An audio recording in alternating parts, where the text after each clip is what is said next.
கிறிஸ்துவுக்குள் பிரியமுள்ள சகோதர சகோதரிகளே, பலந்தரும் தேவன் எபிசோட் 1776 கர்த்தரை துதிக்கிறேன், மகிமைப்படுத்துகிறேன். இந்த நாளிலும் ஏசாயா தீர்க்கதரிசியினுடைய புஸ்தகம் 54 அதிகாரம் 12வது வசனம் இப்படி சொல்கிறது: உன்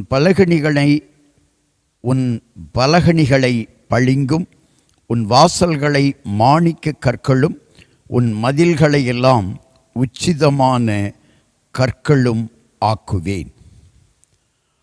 ஆண்டவர் தம்முடைய பிள்ளைகள் மனம் திரும்பி அவரிடத்திலே வருவார்களானால், அவருடைய பிள்ளைகளாய் இருப்பார்களானால்,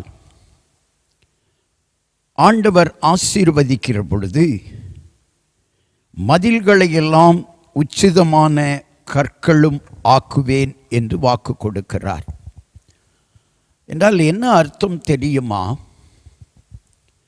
காம்பவுண்டே பாதுகாப்பான காம்பவுண்டாய் இருக்கிற சூழ்நிலை. எப்பொழுது ஒரு வீட்டின் காம்பவுண்ட் பாதுகாப்பாய் இருக்கும்? நீங்கள் நினைத்து பாருங்கள். அந்த வீடு ஆசீர்வதிக்கப்பட்ட வீடாக, பொக்கிஷங்கள் நிறைந்த வீடாக,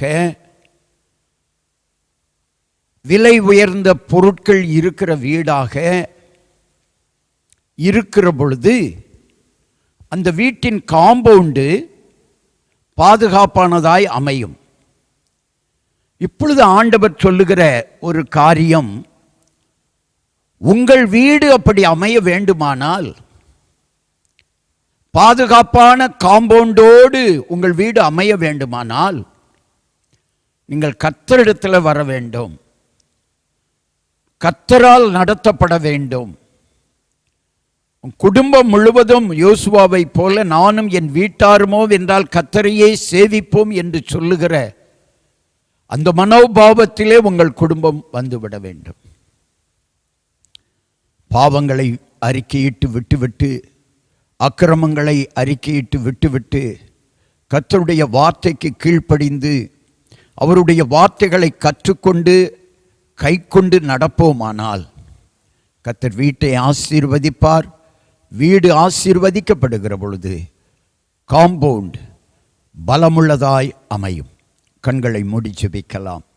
எங்களை நேசிக்கிற நல்ல தகப்பனே, இன்றைக்கு யார் யாருடைய இல்லங்கள் பலவீனமாக இருக்கிறதோ, வருமானங்கள் பலவீனமாக இருக்கிறதோ, தொழில்கள் வியாபாரங்கள் பலவீனமாக இருக்கிறதோ, அவர்கள் எல்லாருக்காக ஆண்டவர் அறைகூவல் விடுத்து, நீங்கள் என்னிடத்தில் வாருங்கள், நான் உங்களை ஆசீர்வதிப்பேன்.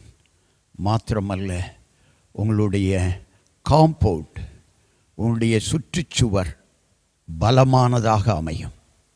சுற்றுச்சுவர் பலமானதாக அமைகின்றது என்று சொன்னால் உங்கள் வீட்டிற்குள்ளே பொக்கிஷங்கள் இருக்கிறது என்று அர்த்தம். ஆண்டவர் உங்களை பொக்கிஷசாலையை திறந்து ஆசீர்வதிப்பார். தேவனிடத்தில் வாருங்க, தேவன் உங்களை ஆசீர்வதிப்பார்.